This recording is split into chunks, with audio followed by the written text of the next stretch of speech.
Assalamu alaikum wa rahmatullahi wa barakatuh. Welcome to this new video of this series, where we continue to respond to J. Smith's bogus claims about the Quran. In the previous video, we have seen how ignorant J. Smith and his disciple Hatun Tash are about the topic of the Qiraat. I'm sure many question why J. Smith and Hatun made this terrible mistake, and this video will give you an answer to this question.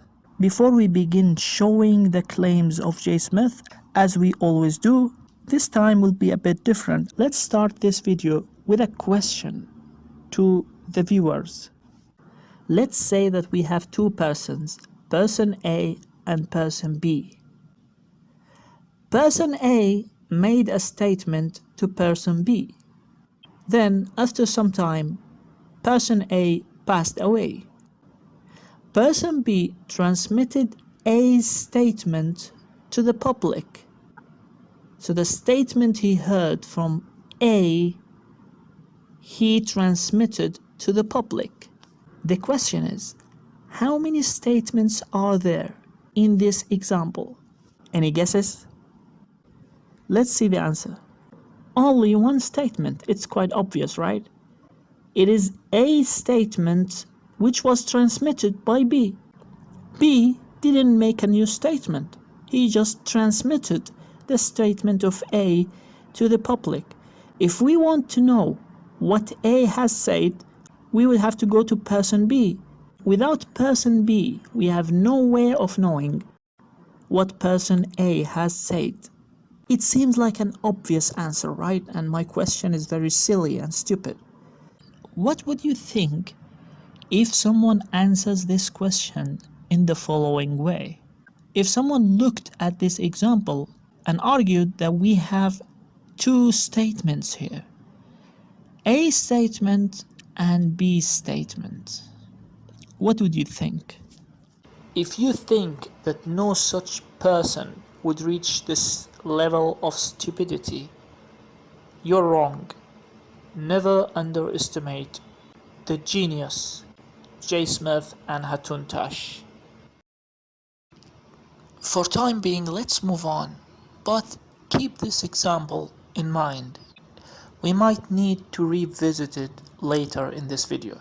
Now we get to the topic of this video.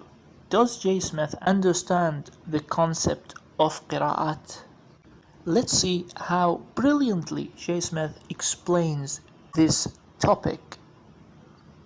There are 30 that are considered to be standard, or there are 30 that are now supposedly are the standard 10. You have the 10 which are the readers, and they are Nafi and Ibn Kathir and Abu Amir and Ibn Abi al-Dimashq and Asim Ibn Abi, excuse me for my pronunciation, Hamza al-Zalyat and al-Kisa and Abu Jafar and Yaqub al-Yamami and also Khalif.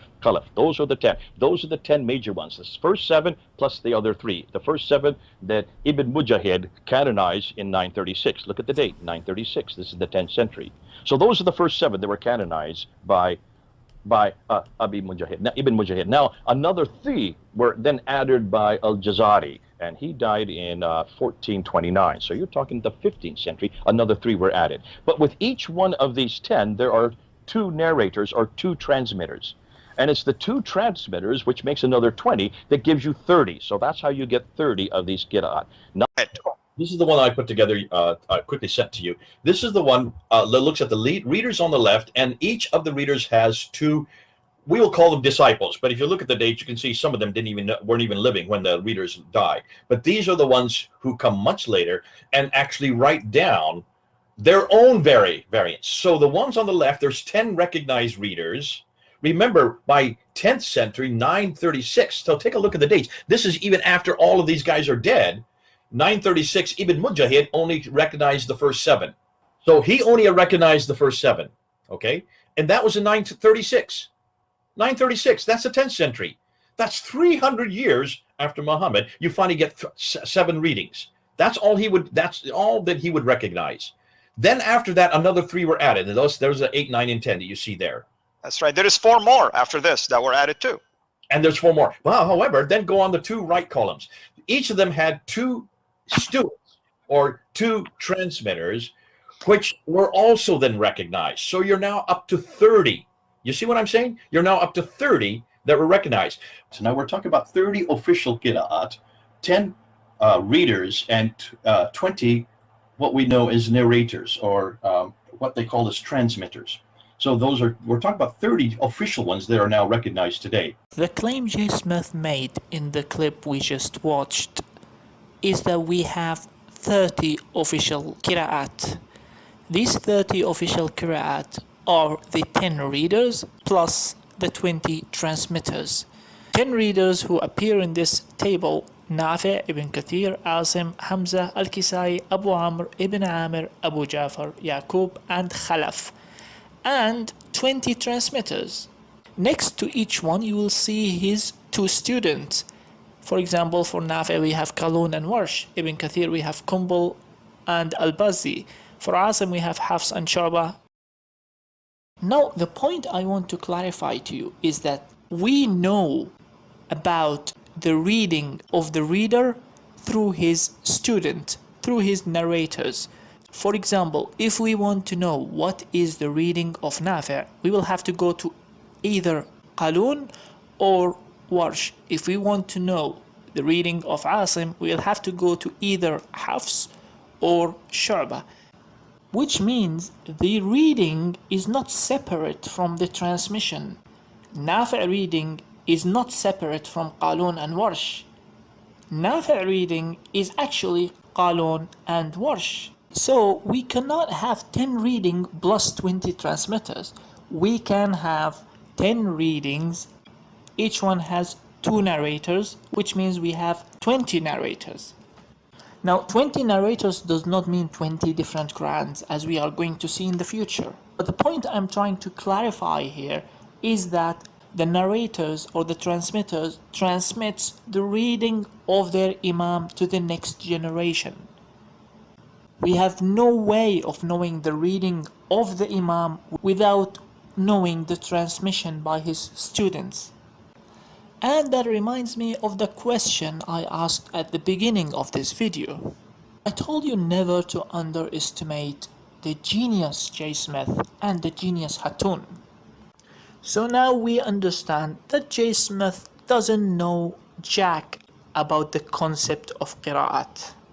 He should be the last person to give lectures and presentations about this. And if there are some followers of J. Smith who still think that I'm not being fair to J. Smith, let's watch this clip together. We've got at least 7 versions of the Quran. No, we don't. No, we don't. So far, I'm we haven't gotten to Hafs or Warsh yet. Hafs and Warsh are not part of those 7. They're not part of those 10. Ooh, two. Did you hear this? Hafs and Warsh are not part of these 7. What does that even mean? Hafs and Warsh are definitely part of these 7. Because we have Nafi' and Asim. And as we explained, Nafi' has 2 transmissions. One of them is Warsh. Asim has 2 transmissions. One of them is Hafs.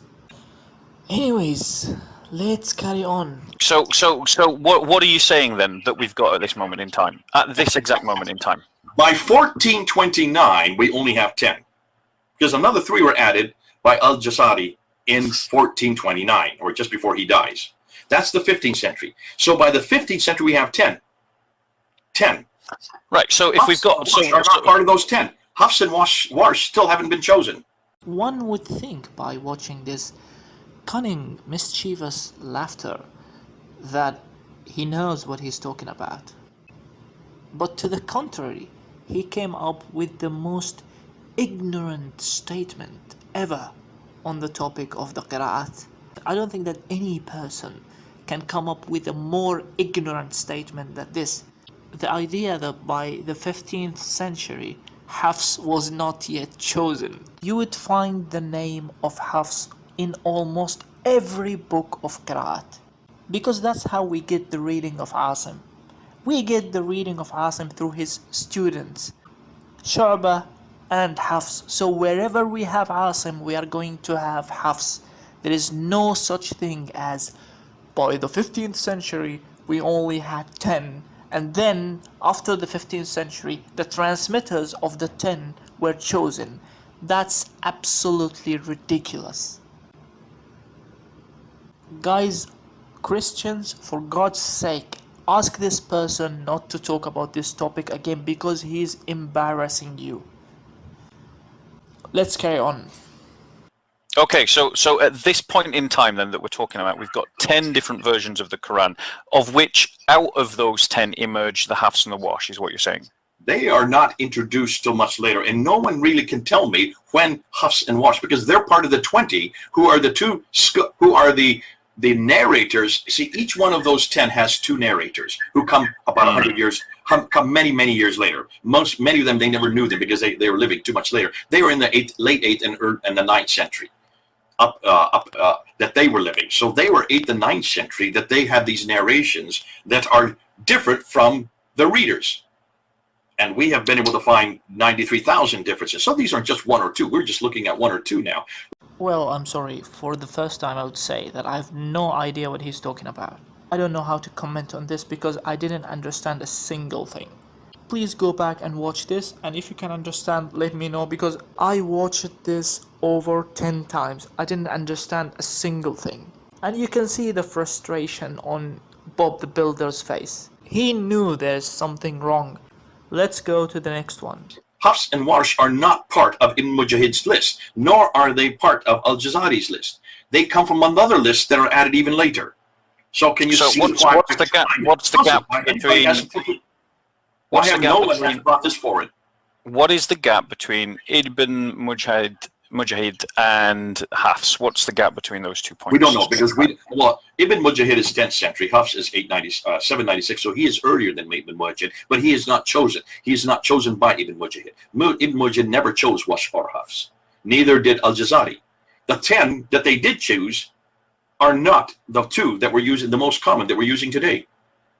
Really, Hafs and Warsh are not part of Ibn Mujahid's list, and they are not part of Ibn al-Jazari's list. Let's go through some of the pages of the book of Ibn Mujahid. The 7 in the Qiraat. Hafs, Hafs, Hafs, Hafs, Hafs, Hafs. Okay, that's a really interesting claim. I thought, fair enough. Have you not heard this? Bob was very gentle to J. Smith. He didn't want to embarrass the old guy. He didn't want to say, shut your mouth up. You know nothing about this topic. Why did you come to talk about it? Look at the frustration on Bob the Builder's face. Before. Well, I had got it in my head in a slightly different order. So I thought that out of the 7 that were chosen originally, that Hafs and Warsh emerged from that 7 as part of the chain of continuation. The Hafs and Warsh, Hafs, I'm just going to give you right now, Warsh does come from Nafi al-Madina, but he is he is not the Nafi al-Madina. He is a narrator from Nafi al-Madina, who is from Medina, from the Hijaz. Hafs is from the chain of Asim ibn Abi al-Najud, who is from Kufa. So he comes as a student, but never knew him because he never studied under him because he comes too far long after him. Hafs didn't know Asim, and Hafs came long after Asim. He never studied under him. Seriously. Do you want me to waste time fact-checking that? The number of false claims in this short clip is unbelievable. The level of ignorance is unmatched. Hafs never knew Asim? Hafs never studied under Asim? Mate, read anything about Hafs. Read anything. Read from Wikipedia. You don't need to read a lot to know that Hafs met Asim and studied under Asim. He was even the son-in-law of Asim. And you are saying that he never knew him, never met him, never studied under him? Oh dear. With that final ignorant statement, we come to the end. Christians, please, please, please, choose the right people to represent your religion. You don't have to support every anti-Islam polemicist. even if he was so stupid and so ignorant.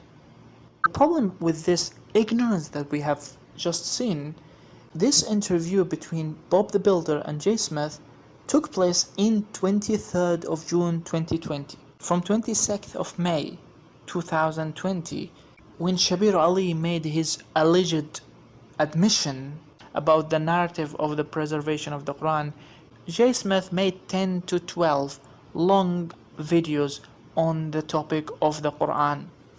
If we calculate the total number of hours in these videos, we will get 10 hours 30 minutes. 10 hours 30 minutes. So Jay Smith, before this clip, spoke about the topic of the Qiraat for 10 hours 30 minutes. And still, he doesn't know the difference between readers and transmitters. He doesn't know that Hafs was chosen by Ibn Mujahid, by Abu Amr al-Dani, by Imam Shatibi, by Ibn al-Jazari. He doesn't know that Hafs met Asim and studied under him. And he doesn't know that the only way to know about the reading is through the transmitters, which is really embarrassing. This is your expert. This is the big guy you are watching. If you have watched him for 10 hours, then you have wasted your time. I feel sorry for all the followers of Jay Smith, but this series, inshallah, will help you open your eyes and see the truth. Thank you very much for watching. Wassalamu alaikum wa rahmatullahi wa barakatuh.